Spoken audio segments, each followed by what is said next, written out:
अस्सलामु अलैकुम everybody, welcome back to our channel. मेरा नाम है Rehan and today we are here with another video. तो हमने यहाँ पे स्टार्ट की थी क्लास 10 का उर्दू का यहाँ पे previous year question paper discuss कर रहे थे। आज का हमारा सेट सेकंड होने वाला है। हमने सेट फर्स्ट ऑलरेडी अपलोड कर दिया अपने यूट्यूब चैनल के ऊपर। एंड याद रखना हम यहाँ पे टारगेट कर रहे हैं जेके बॉस को, ठीक है। हमने इससे पहले सीबीएसई के ऊपर इंपॉर्टेंट जो भी क्वेश्चन है वो बनाए थे, उनके प्रीवियस ईयर क्वेश्चन को सॉल्व किया, बच्चों को काफ़ी हेल्प मिली। तो अब हम क्या कर रहे हैं, यहाँ पे जेके बॉस को टारगेट कर रहे हैं। सेट फर्स्ट हमने ऑलरेडी उर्दू का डाल दिया था और आज हमारा है सेट सेकंड। और याद रखना हमारी ये सीरीज़ का नाम है लास्ट 10 ईयर क्वेश्चन पेपर को हमें यहाँ पे सॉल्व करना है और आप बच्चों के लिए लाने हैं ये सब के सब, ठीक है ना। मेरा नाम है रेहान और आगे बढ़ने से पहले कहेंगे कि आप हमारे चैनल को ज़रूर सब्सक्राइब करें और हमारी वीडियो को लाइक करें और अपने फ्रेंड के साथ शेयर करें। तो चलिए स्टार्ट करते हैं without wasting any much time. देख लेते हैं हमारे क्वेश्चन क्या कहते हैं। एंड याद रखना ये जो मैं आपको पैटर्न बना रहा हूँ ये लेटेस्ट पैटर्न है, ठीक है। जो जेके एसएसबी का पैटर्न चल रहा है नया वाला, तो ये उसी पे बेस्ड है। एंड आपको थोड़ा सा आइडिया हो जाता है कि भाई यहाँ क्वेश्चन आते किस तरह के हैं, ठीक है। बच्चे क्या होते हैं कि अगर कोई बच्चा अच्छी तरह से तैयार नहीं है बट अगर उसको पेपर का पैटर्न एक बार अंडरस्टैंड हो गया ना तो वो मैक्सिमम वहाँ पे स्कोर करके आ पाता है। तो इसलिए ज़्यादा टेंशन लेने की कोई बात नहीं है। एक बार आपको पेपर का पैटर्न अंडरस्टैंड हो गया तो आपको पता चल जाएगा हम किस तरह ऑटोमेटिकली वहाँ पे क्वेश्चन को सॉल्व करके आएंगे और वहाँ से हम पेपर के अंदर से किस तरह से आंसर निकाल के उसका जवाब देकर आ पाएंगे। इतना हो गया क्लियर। तो चलिए देखते हैं पहले यहाँ पे है क्या। आपको मैक्सिमम मार्क्स हैं 80 मार्क्स हैं, इतना तो आपको पता है। एंड अगर आप टाइम की बात करें तो है यहाँ पे टोटल 3 आवर्स हैं और 3 आवर्स में आपको पूरा का पूरा करना पड़ेगा, ठीक है। एंड हिस्सा अव्वल आता है जिसको आप बोलेंगे सेक्शन ए। क्या बोलेंगे आप? सेक्शन ए बोलेंगे। सेक्शन ए में आपको क्या क्या है मैं यहाँ पे पढ़ लेता हूँ। अगर आपको ये विजिबल नहीं हो तो डोंट वरी, आई एम यहाँ पे अब मैं स्टडी कर दूंगा, मैं इसको रीड कर दूंगा। I will read it loudly and आपको अंडरस्टैंड हो जाएगा कि यहाँ पे क्या लिखे और उसके एंड पे हम क्या करेंगे, यहाँ पे आंसर देने की कोशिश करेंगे, ठीक है। सवाल नंबर पहला क्या कर लेता है, पहला क्या कहता है तो देख लेते हैं। कहता है दर्ज झेल इबारत को गौर से पढ़िए और इसके आखिर पे दी गई खाली जगहों को पूरी कीजिए। या उससे आपको क्वेश्चन पूछे जाएंगे, एक तो आपको फिल इन द ब्लैंक्स करना है और जो क्वेश्चन पूछे जाएंगे आपको उनका आंसर लिखना पड़ेगा। हम एक काम करते हैं, पहले भाई हम ये इबारत पढ़ लेते हैं। ये इबारत क्या कहती है, ठीक है ना। इत्फाल अदब में बच्चे की आज़ादाना शक्ल का उभरना ज़रूरी है जिसमें उसकी अपनी बात, अपनी फ़िक्र और मुंतकी अंदाज नज़र आते हैं। इसकी मिसाल प्रेमचंद की कहानी ईदगाह में नज़र आती है जिसमें एक बच्चा अपनी दादी के तई हसास होना उभर कर सामने आता है और दूसरी तरफ हामिद इस कहानी में कहीं ना कहीं आज़ादाना तौर पर फैसला ले सकने की हालत पर भी कायम रहता है। कहानी में हामिद चिमटा लेने के हक़ में है और वो दलाइल मजबूती से पेश करता है और चिमटा खरीद लेता है। अब है यहाँ पे क्वेश्चंस और देख लेते हैं क्वेश्चन क्या पूछे गए हैं, आपको इनका आंसर देना है, ठीक है ना। हामिद डैश डैश कहानी का किरदार है, तो हामिद देखें तो कहानी का मेन किरदार है यहाँ पे। ईदगाह कहानी ये किसने लिखी है भाई? ईदगाह कहानी की बात करें तो ये प्रेमचंद ने लिखी है। यहाँ पे आप देखेंगे तो ऊपर लिखा है प्रेमचंद का, आई थिंक इसी का नाम है ईदगाह। कहाँ पे लिखा है इनका नाम, ठीक है। तो ये किसने लिखी है भाई? ये लिखी है प्रेमचंद ने। आप यहाँ पे इसको रीड कर सकते हैं, मैं इसको हाईलाइट कर देता हूँ। तो ये प्रेमचंद ने ही लिखी है। इतना हो गया क्लियर। आगे आते हैं नेक्स्ट क्वेश्चन पे, देख लेते हैं। हामिद अपनी दादी के लिए क्या खरीद कर लाया? वो जो चिमटा था वो खरीद कर ले आया, ठीक है। इस कहानी में एक बच्चे का अपनी दादी को ताइस उसकी जो हमदर्दी थे वो उभर कर आती है। आप देखोगे यहाँ पे भी लिखा है कि उसके ताइस ऊपर यहाँ पे आप देखोगे हसास नज़र आता है। हसास का मतलब है हमदर्दी, उसके लिए कुछ करने की तमन्ना, ठीक है। अब क्या करते हैं, ये आप इजीली सॉल्व कर पाएंगे। यहाँ पे कहने का मुद्दा ये है कि भाई आपको पैसेज आएगी एंड पैसेज को पढ़ के आपको इजीली आंसर करना पड़ेगा। हमारा जो मेन मुद्दा है, हमें यहाँ पे ग्रामर का पोर्शन सॉल्व करना पड़ेगा और जो राइटिंग स्किल है उस पर आपको थोड़ा सा फोकस करना पड़ेगा। और ये जो बात होती है ये आराम से आप सॉल्व कर पाएंगे। तो नेक्स्ट आ जाते हैं। नेक्स्ट क्या देखते हैं, क्वेश्चन नंबर 2 की तरफ सीधा उछलते हैं। क्वेश्चन नंबर 2 में आपको क्या है, यहाँ पे एक आपको नज़म है, नज़म या कोई भी गज़ल ले लो, कोई भी गज़ल का कोई पैसेज आएगा आपको वो पढ़ना पड़ेगा और एट द एंड आपको क्या करना पड़ेगा, जो उसके रिलेटेड क्वेश्चन हो गया आपको उनको सॉल्व करना पड़ेगा। As simple as it is. आपको ये खुद से पढ़ना पड़ेगा क्योंकि हमें इतना टाइम नहीं है, तो मैं जल्दी से इसको खत्म करने की कोशिश करूँगा। माना बता देता हूँ। अफलास के माने क्या होते हैं? अफलास को हम कहते हैं गुर्बत, गरीबी जो होता है ना उसको हम क्या कहते हैं, अफलास कहते हैं। या गरीब इंसान को हम अफलास कहते हैं, मुफलिस, ठीक है ना। मुफलिसी की शक्ल कैसी होती है? तो उनकी शक्ल अगर हम देखें तो कैदियों की जैसी होती है। आप ऊपर जब पैसेज पूरी पढ़ोगे वो इबारत को जब पूरी पढ़ोगे तो आपको इसके आंसर देना आसान हो जाएगा आपके लिए, ठीक है ना। तो आगे चलते हैं नेक्स्ट क्वेश्चन के ऊपर। नेक्स्ट क्वेश्चन क्या कहता है हमारा? हाँ, नेक्स्ट क्वेश्चन कहता है दर्जा झेल इबारत को गौर से पढ़ने के बाद आखिर पर दी गई सवालों का जवाब लिखिए। इस इबारत को भी आपको क्या पढ़ना है, अच्छे से पढ़ना है, और आज के एंड पे जो क्वेश्चन हो गया आपको उनको सॉल्व करना पड़ेगा। इंसानी जिस्म किसी भी दूसरी मशीन से ज़्यादा पेचीदा है, लेकिन इसे मशीन के मुकाबले में रोज़ाना देखभाल की कम ज़रूरत पड़ती है। मिसाल के तौर पर यहाँ पे आप पूरी पैसेज पढ़ेंगे और आपको इसी के रिलेटेड बिल्कुल आसान आंसर यहाँ पे देखने को मिलेंगे, तो आप इनके आंसर ईजिली दे पाएंगे। आगे चलते हैं। आपका जो अगर हम देखें सेशन ए था, ये किसके रिलेटेड था भाई, आपको पैसेज आती है, कोई भी एक इबारत जिसको हम कहते हैं उर्दू में, वो आती है एट द एंड, वहाँ पे कुछ क्वेश्चंस होते हैं, एमसीक्यूज भी हो सकते हैं, वहाँ पे मल्टीपल चॉइस जिसको हम कहते हैं वो हो सकते हैं, या हम बोल सकते हैं वहाँ पे ब्लैंक्स आ सकते हैं, आप उसको फिल करेंगे, या कुछ मतलब वहाँ पे क्वेश्चन होंगे आपको लिखना पड़ेगा। ये 3 तरह के फॉर्मेट के क्वेश्चन हमने वहाँ पे देखे, तो आई होप आपको वो सेशन पूरा समझ आ जाएगा। अब हम करते हैं सेशन बी, मतलब हिस्सा बी के बारे में यहाँ पे बात करते हैं। दर्ज झेल अल्फाज को जुमले में इस तरह से इस्तेमाल कीजिए कि इनके तज़कीर व तानीस वाज़ेह हो जाएँ। तज़कीर व तानीस का मतलब होता है भाई इनके मोनस और मुज़क्कर, या मुज़क्कर और मोनस वाज़ेह हो जाएँ। क्या हो जाए, मुज़क्कर और मोनस। हमारे पास ये जो नीचे जुमले हैं इनको हम इस तरह इस्तेमाल करेंगे जुमलों में, या इस तरह इन अल्फाज को जुमले में इस्तेमाल करेंगे ताकि इनके मुज़क्कर और मोनस, जिसको हम कहते हैं तज़कीर व तानीस, वाज़ेह हो जाएँ। तो चलो करते हैं, इसमें कौन सी बड़ी बात है, देख लेते हैं। हमारा पहला क्या है, थोड़ा सा यहाँ पे मैं नीचे लेऊंगा, चांद की बात करता हूं। चांद क्या होता है, चांद पे एक जुमला बनाते हैं सभी लोग। बनाओ, चांद पे जुमला क्या बनाओगे, आप लिखोगे ईद का चांद निकल गया, निकल आया, ईद का चांद निकल आया। अच्छा, यहाँ पे वर्ड आया है आया, मैं यहाँ पे सीधा लिख दूंगा आया। आया का क्या मतलब होता है बच्चे, आया का यहाँ पे डिनोट करता है, ये मुज़क्कर किरदार को डिनोट करता, तो आप लिखोगे यहाँ पे ये मुज़क्कर है। क्या है भाई, ये मुज़क्कर। आपको सेंटेंस पूरा लिखना है, उसके बाद आप लिखोगे आगे मुज़क्कर। ईद का चांद नजर आया, ठीक है ना, ईद का चांद नजर आया, तो आप आगे क्या लिखोगे, इसको मुज़क्कर लिखोगे।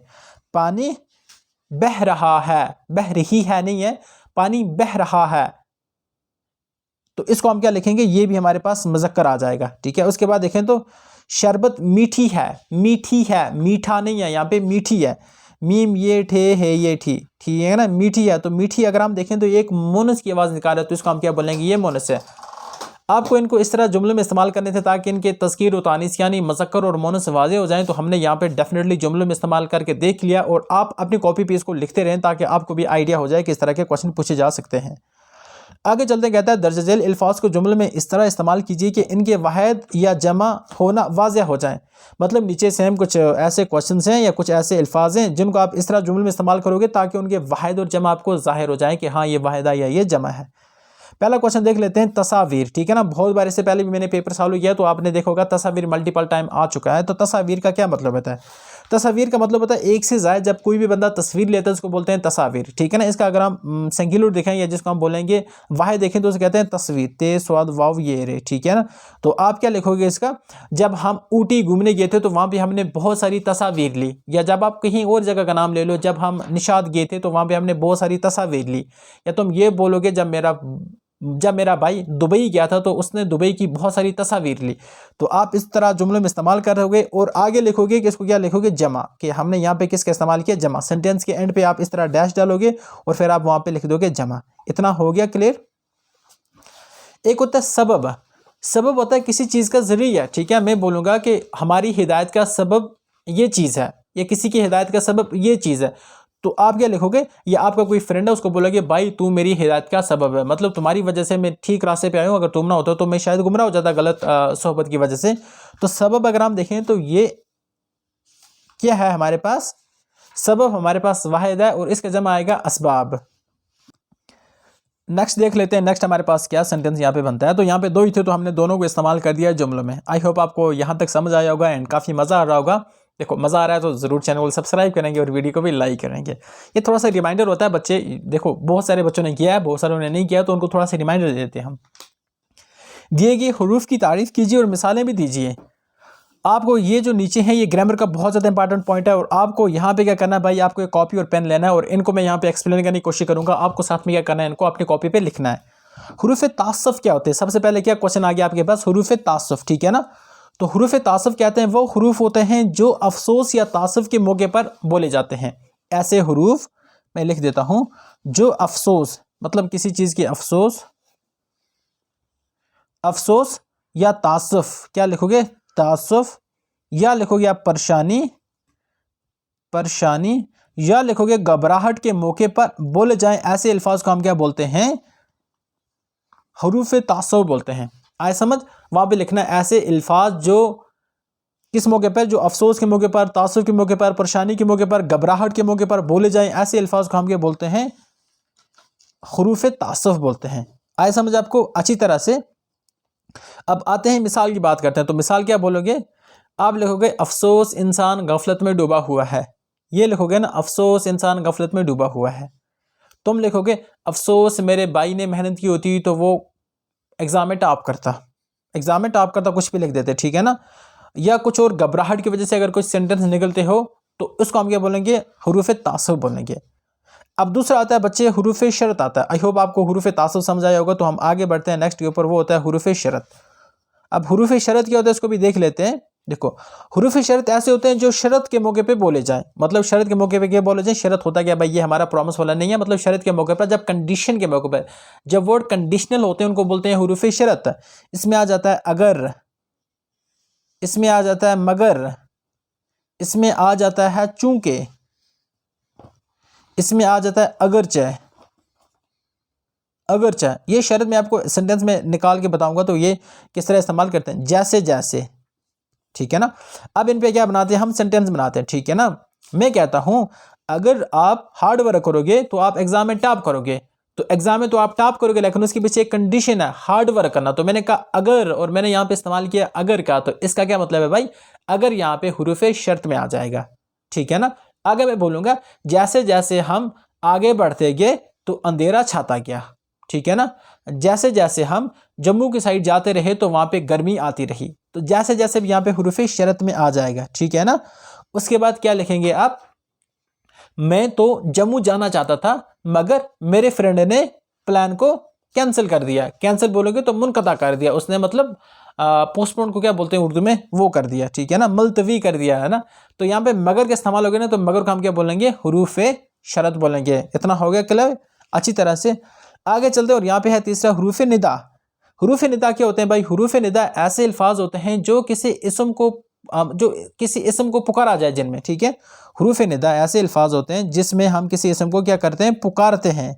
और इसमें मिसाल के तौर पर मैं यहाँ पे लिख देता हूँ। मिसाल आप किस में देंगे, आप लिखेंगे अरे भाई क्या कर रहे हो। यहाँ पे अरे वर्ड आपने यूज किया ना, तो ये क्या हो जाएगा, हुरूफ निदा। तुम बोलोगे ओ चचा, हेलो ओ चचा, यहाँ पे सुनो, तो आपने ओ वर्ड इस्तेमाल किया, तो ओ यहाँ पे क्या आ जाएगा। वैसे आप सेंटेंस अच्छी तरह से बनाना, मैं जस्ट आपको बता रहा हूँ, और नहीं है यहाँ पे ओ चाचा बोलोगे तो यहाँ पे क्या आ जाएगा, एक हरूफ निदा। हरूफ निदा का मतलब है जब आप किसी इसम, किसी भी शख्स को आवाज़ देकर बुलाते हो अपनी तरफ या उसको डिनोट करते हो, उसको हम बोलते हैं हरूफ निदा बोलते हैं, ठीक है ना। अच्छा ये बोलोगे अजी आप ये काम करते हैं, या अजी मैं पहाड़ पे जाऊंगा, अजी कुछ ऐसा बोलोगे तो ये आते हैं हरूफ निदा आ जाते हैं। आज समझ, निदा का मतलब होता है सदा लगाना, आवाज़ लगाना। ये नॉर्मल उर्दू में आपको पता होगा। हुरूफ तासुफ पता चल गया, एक बार रिपीट कर देता हूँ। हुरूफ तासुफ ऐसे हुरूफ जो तासुफ या परेशानी या घबराहट के मौके पर बोले जाएं। हुरूफ शरत ऐसे हुरूफ जो शरत के मौके पर बोले जाए, मतलब कंडीशन के मौके पर, जिस तरह अगर मगर। हुरूफ निदा ऐसे जो अल्फाज के जो किसी इसम को मतलब पुकारने के लिए बोले जाए। आगे चलें, अच्छी तरह से आए समझना। आगे चलते हैं नेक्स्ट क्वेश्चन के ऊपर।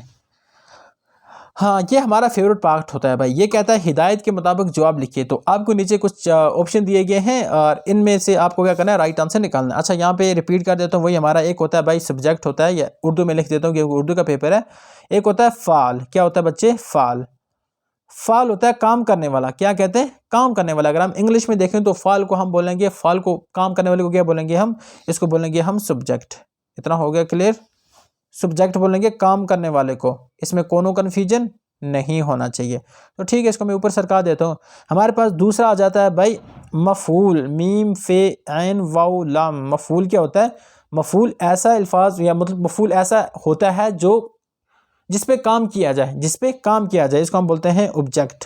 मैं बाद में एग्जांपल के साथ समझाता हूँ। ऑब्जेक्ट, इस पे काम किया जाए तो इसको हम क्या बोलेंगे, ऑब्जेक्ट बोलेंगे। अच्छा तीसरा आ जाता है अगर किसी की तारीफ की जाए तो उसको बोलेंगे सिफ्त। क्या बोलेंगे उसको, तारीफ ते ऐन रे ये फे। तारीफ अगर की जाए तो उसको बोलेंगे सिफ्त स्वाद फेव थे, और इसको इंग्लिश में कहते हैं एडजेक्टिव। क्या बोलते हैं बच्चे, एडजेक्टिव।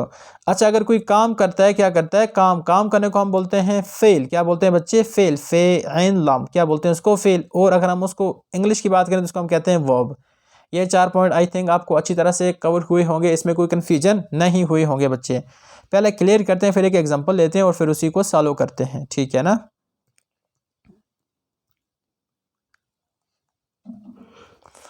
लिखते हैं यहाँ पे रेहान ने, मैं अपनी नाम लिख देता हूँ, रेहान ने खत लिखा, ठीक है, आसान सा वर्ड मैंने लिखते हैं यहाँ पे। अगर आप यहाँ पे देखोगे तो रेहान है, ये काम करने वाला है, ठीक है। एंड इसको हम क्या बोलेंगे बच्चे, इसको हम बोलेंगे फाल, क्या बोलेंगे इसको, फाल बोलेंगे, फाल, फ़िअल फा आइन लमल फाल।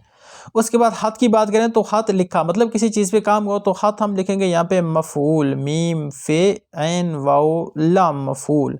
और उसके बाद लिखा की बात करें तो लिखा क्या होता है, वो अब हमने काम किया तो हम इसको क्या बोलेंगे, फेल, फे एन लाम फेल। इतना हो गया क्लियर, इसमें कोई कन्फ्यूजन नहीं होना चाहिए। तो चलो अब देखते हैं क्वेश्चन को, मिलते हैं अच्छी तरह से। क्वेश्चन क्या कहते हैं, चूहा भाग रहा है। इस जुमले में चूहा क्या है, तो चूहा हमें पता है फाल है, काम करने वाला है, तो इसमें क्या लिखेंगे, इसमें फाल चूहा है। हो गया इतना क्लियर। आगे चलते हैं नेक्स्ट, क्या कहता है, अगला कहता है आसमान नीला है। अच्छा, नीला, पीला, रत्ता, चिट्टा, ये है, ये होता है तारीफ करना किसी की, तो इसको क्या लिखोगे, इसमें सिफत, यहाँ पे लिखेंगे इसमें सिफत आ जाएगी बच्चे। इतना हो गया क्लियर। आगे चलते हैं नेक्स्ट के ऊपर। ज़मीन गोल है, गोल है, चपटी है, ये भी सिफत होती है, तो यहाँ पे भी हम क्या लिखेंगे, इसमें सिफत को ही क्या करेंगे, टिक करेंगे, क्या करेंगे, इसमें सिफत, इसका राइट आंसर आ जाएगा। I hope you guys are getting all the things. उसके बाद माजिद ने ख़त लिखा, भैया माजिद भैया आ गया, तो ख़त की बात करें तो ख़त मतलब माजिद तो एक किस्म का फ़अल आएगा, ख़त देखें तो मफ़ूल है और लिखा हो गया एक किस्म का वर्ब, तो ख़त का पूछेगा तो हम लिखेंगे सर ये तो एक मफ़ूल हो गया। उसके बाद आगे चलते हैं एंड देखते हैं, वो मज़लूम है, ठीक है, इसमें मज़लूम क्या है, मज़लूम होता है कि इस पर जुल्म होता है, वो इसको मफ़हूम बोलेंगे, इसमें मफ़हूम हो गया। इतना समझ आ रहा है, इसमें कोई कन्फ्यूजन, कोनो कन्फ्यूजन नहीं होना चाहिए।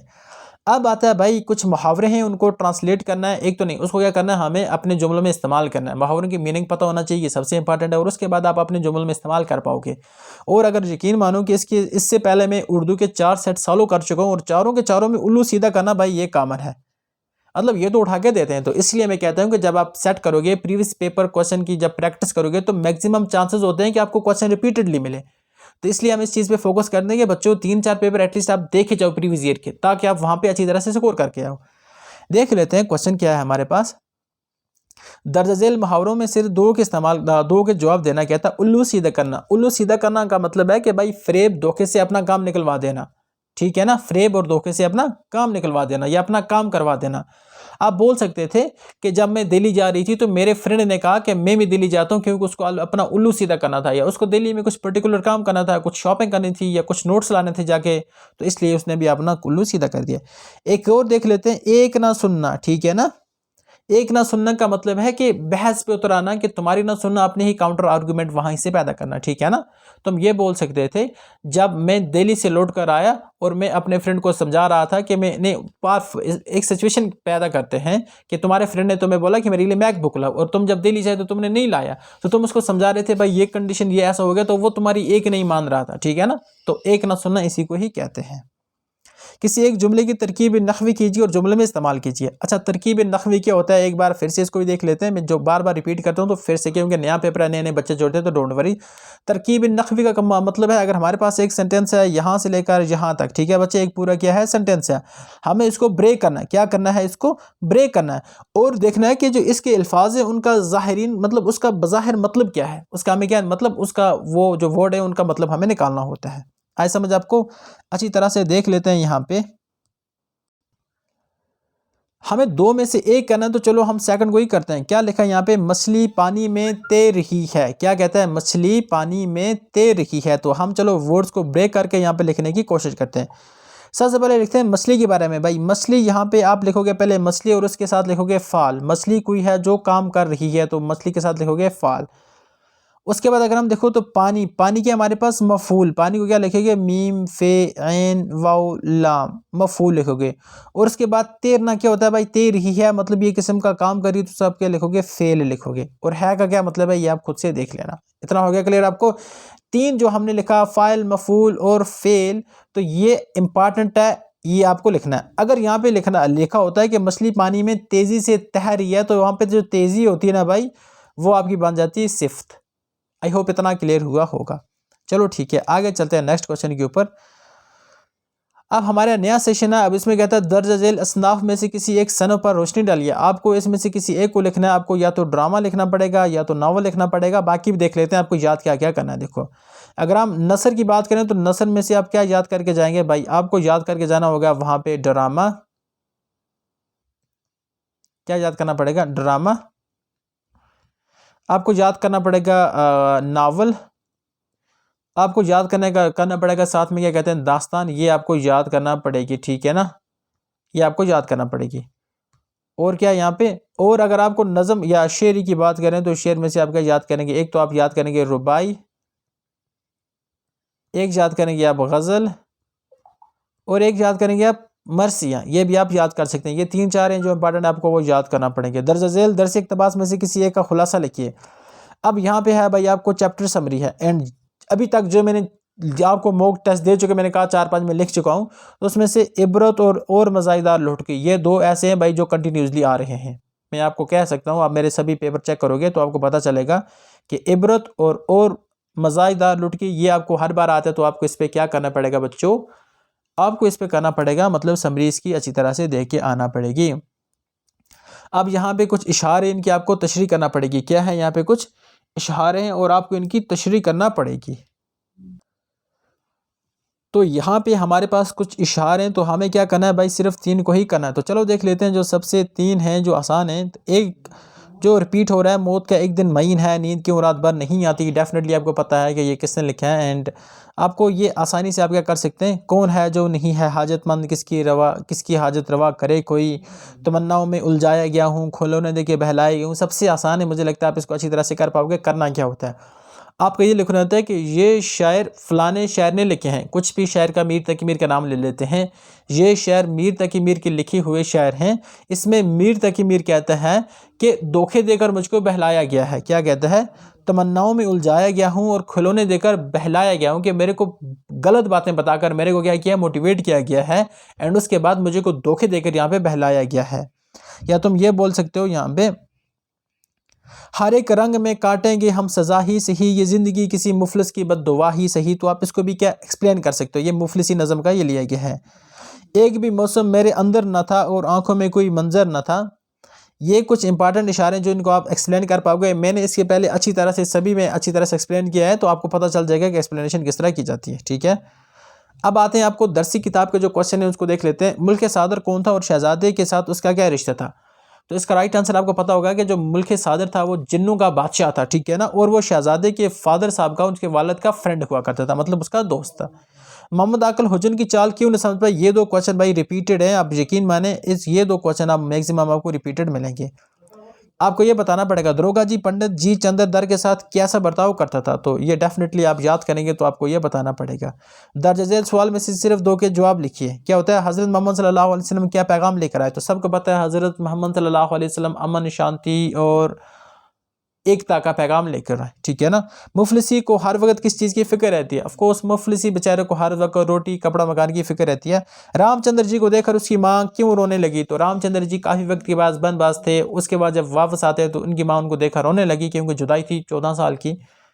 तो ये आपके लिए बहुत बड़ा टास्क तो नहीं है, ये क्वेश्चन मैक्सिमम रिपीटेड हैं, तो आप क्या करेंगे, इनको पूरी तरह से पढ़ेंगे। हो गया इतना क्लियर? उसके बाद क्या था भाई, ये जो है ना मीर अमन, अलामा इकबाल साहब, सर सैयद अहमद ख़ान साहब, मीर तकी मीर साहब, ये जो कुछ ऐसी शख्सियात हैं जिनके ऊपर आपको क्या लिखना है, यहाँ पे आपको नोट लिखना है एक किस्म का, ठीक है ना। इनकी हालात ज़िंदगी पर या इनकी अदबी कारनामों पर आपको नोट लिखना है। और नोट याद रखना होना चाहिए 250 वर्ड तक होना चाहिए, नो मोर एक्सक्यूजेज। 250 वर्ड तक होना चाहिए नोट, और आप उसको क्या लिखोगे, आराम से लिख के आओगे।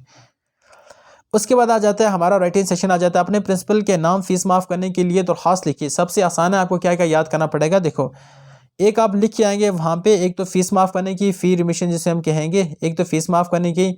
दूसरा आप लिखेंगे वहाँ पे एग्ज़ामिनेशन की, ठीक है ना, एग्ज़ामिनेशन की, कि एग्ज़ामिनेशन के लिए आपको फ़ी लिखनी है।